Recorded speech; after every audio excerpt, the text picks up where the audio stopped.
de onde que veio Deus?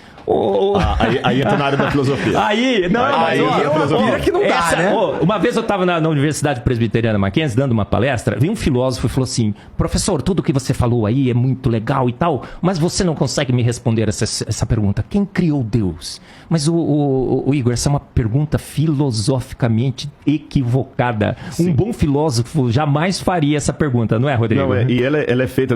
Eu ia até trazer... Eu acho que eu te dei outra vez o meu livro, O Ceticismo da Fé. Sim.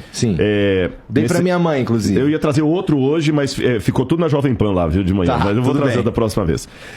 Aí entra na área da filosofia.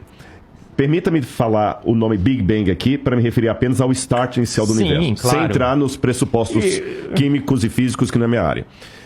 O que havia antes do Big Bang? Ou seja, desse start inicial? O nada. É o nada absoluto.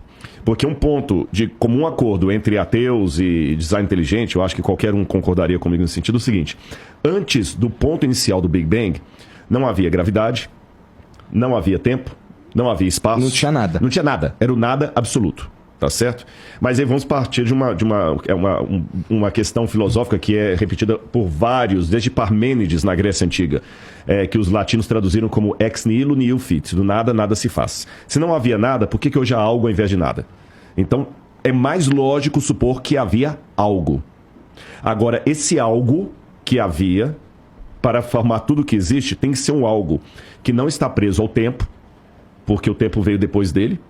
Esse algo não pode estar preso ao espaço, porque o espaço veio depois dele. Ele não pode estar preso à gravidade, ele não pode estar preso a nada. Então tem que ser um algo que seja, no sentido do nosso tempo, atemporal. Não que ele não tenha um tempo próprio dele, mas esse tempo aqui teve um começo, então ele tem que existir antes. Então ele não pode ser temporal, ele não pode ser espacial, porque o espaço não existia. Ele não pode ter começo, porque ele começou todas as coisas. Então tem que ser, seja lá o ET que fez tudo isso, ele tem que ter essas qualidades.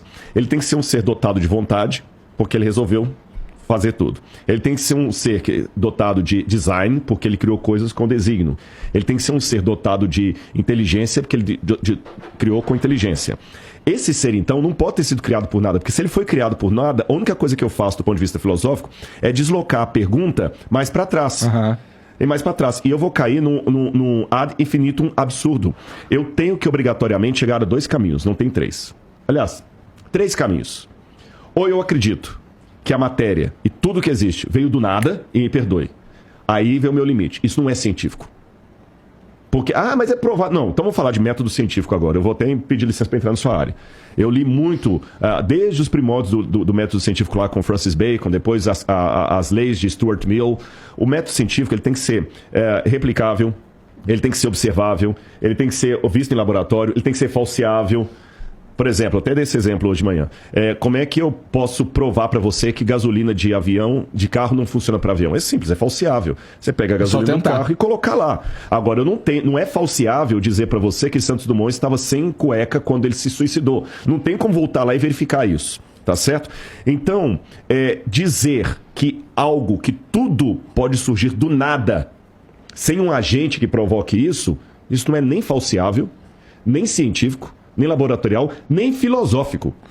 Mas nem os caras que pensam no Big Bang como o início de tudo, eu já os vi falando que eles não fazem ideia do que causou o Big Bang. Exatamente, mas só quando eles falam assim, existe uma diferença. Quando a frase, olha as 2 frases. Não faço ideia do que causou o Big Bang. Um agnóstico pode falar isso. Beleza. Você está sendo honesto. Não faço ideia. Mas só dele falar, não faço ideia do que causou, ele já está admitindo que houve que algo causou. E pelo menos ele está admitindo que algo causou. Ele não faz ideia de quem que é. Se é um ET, se é o ET de Varginha, se é o Bilu, se é o Deus da Bíblia. Mas ele admite que algo causou. O problema é o outro, puro, que fala o seguinte, nada causou. O Big Bang aconteceu do nada. Então ele não está sendo, com todo respeito, ele não está sendo científico, porque ele não tem como me provar que coisas surgem de não coisas. Estou falando filosoficamente falando. Por que eu não tenho medo de aparecer um tigre aqui agora e sair devorando todo mundo? Porque não tem como surgir um tigre do nada. Exatamente. Se um tigre não pode surgir do nada, por que toda essa estrutura que a gente viu pode surgir do nada? Então eu sou obrigado a trabalhar com uma causa primeira.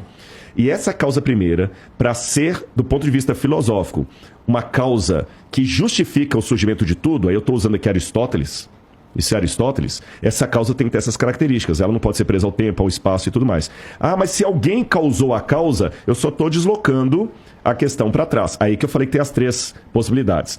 Ou eu vou cair no absurdo de falar que o universo surgiu sem causa, o que não faz sentido.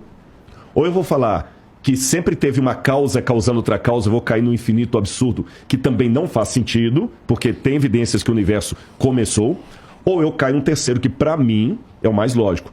Houve uma causa primeira que formou tudo isso, e quando eu vejo as características dessa causa primeira com o Deus que a Bíblia apresenta, eu vejo que dá match. Você entendeu? Esse é o ponto, da match.